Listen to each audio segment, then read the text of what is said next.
Picture a dog walking into a crowded room. One person immediately drops to the floor, speaks in a voice normally reserved for babies, and accepts a face full of saliva as though receiving a royal blessing. Another person quietly moves backward.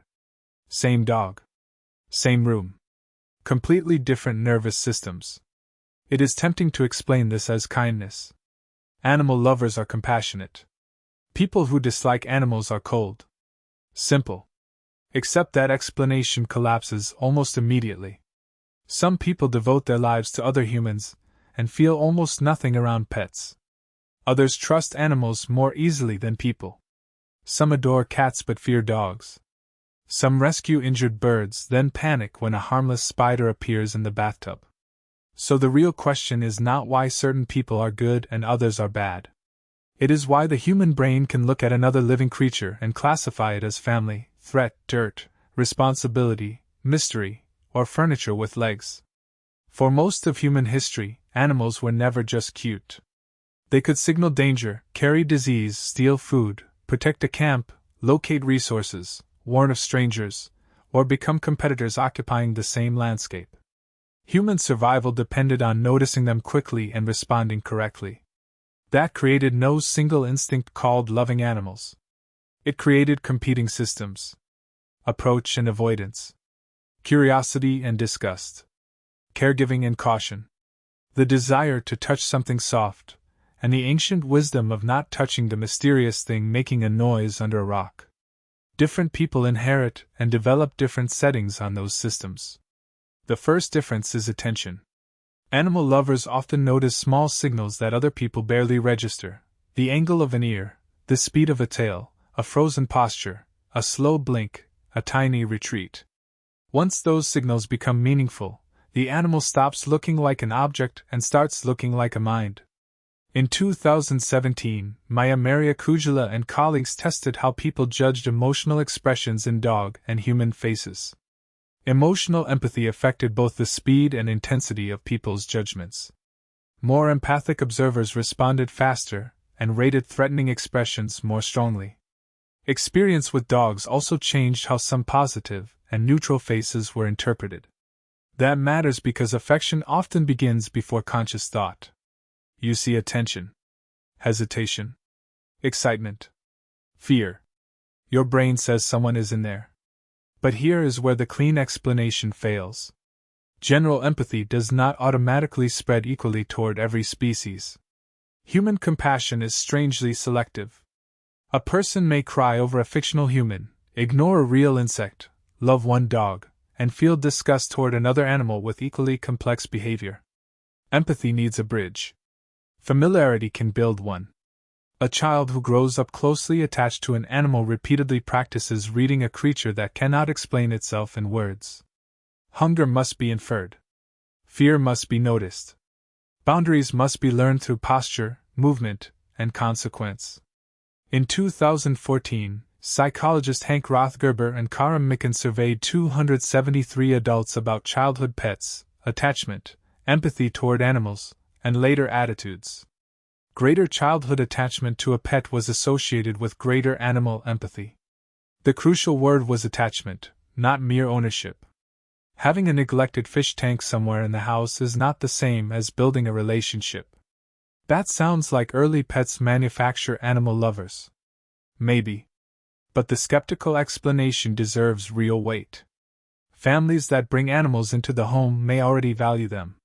Children who are naturally interested in animals may seek more contact, remember the relationship more warmly, and become adults who describe themselves as deeply attached. A survey taken years later cannot perfectly separate cause from selection. And childhood contact can teach fear instead of affection. A bite, a chase, an unpredictable animal, or adults who constantly describe animals as dirty can turn the same learning system in the opposite direction. The brain remembers what kept it safe. It does not care whether the lesson seems fair 20 years later. So exposure is not a magic switch. It is training data. Now zoom out. This difference may once have divided labor inside human groups.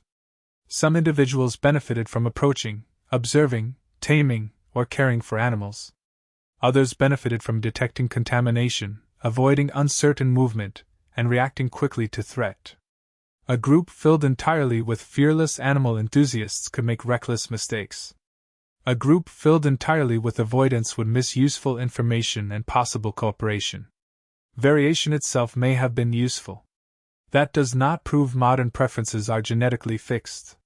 Human behavior is far too flexible for that. But one universal reaction would have been a strange evolutionary solution. Animals offered opportunity and danger at the same time. Human minds were built to disagree about them. Then there is reciprocity. People bond more easily with animals that respond in ways the human brain can recognize. Dogs follow gestures, seek attention, react to voices, and often look toward human faces. They did not merely enter human homes. Across domestication, dogs became unusually skilled at entering human social machinery. In 2015, Miho Nagasawa and colleagues measured dogs, wolves, and their human caregivers during interaction. Longer dog-to-owner gazing was associated with rising oxytocin in owners, which encouraged more interaction and was linked to increased oxytocin in dogs. The same loop did not appear in the hand-raised wolves. The animal was not simply being watched. Both bodies were participating. Think about that for a second. Some animal affection may feel immediate because certain animals have learned, across generations, how to press ancient human bonding buttons. Eyes. Proximity. Vocal response. Following. Touch. A dog can trigger social equipment that evolved for relationships inside the human group. A snake usually cannot. A spider definitely makes no effort to improve public relations. But this also exposes an uncomfortable bias. People often love animals that are easy to read and ignore those that are not. Large eyes, rounded faces, softness, visible distress, and familiar movements invite care. Scales, too many legs, silent staring, sudden motion, or unfamiliar anatomy can trigger suspicion. That does not mean the beloved animal feels more. It means the human brain receives a clearer signal. Disgust matters too. Disgust evolved partly as protection from contamination. Fur on a couch may feel comforting to one person and biologically unacceptable to another. Smell, saliva, waste, shedding, noise, and unpredictability can outweigh every adorable facial expression. Control matters. Animals cross boundaries without understanding the invisible rules. They interrupt sleep, damage objects, demand care, make noise, and occasionally deposit something horrifying in a location that appeared emotionally significant. To an animal lover, the relationship justifies the chaos. To someone else, the chaos is the relationship. Culture then decides which response seems normal. The same species can be treated as family, worker, pest, symbol, food, danger, or sacred presence depending on where a person is born. Human beings do not meet animals with empty minds. They inherit categories before they ever meet the creature inside them. And animal lovers are not automatically seeing more clearly. Affection can become projection. A person may assign human motives where simpler learning explains the behavior. Love can ignore stress signals, reward unhealthy dependence, overfeed an animal, or treat possession as care. Meanwhile, someone who feels no emotional attraction to animals may still respect them, avoid harming them, support their welfare, and recognize their needs accurately. Feeling is not the same as ethics. So what is the honest answer? Some people love animals because temperament, attention, early experience, culture, and responsive animal behavior combine to make another species feel socially legible.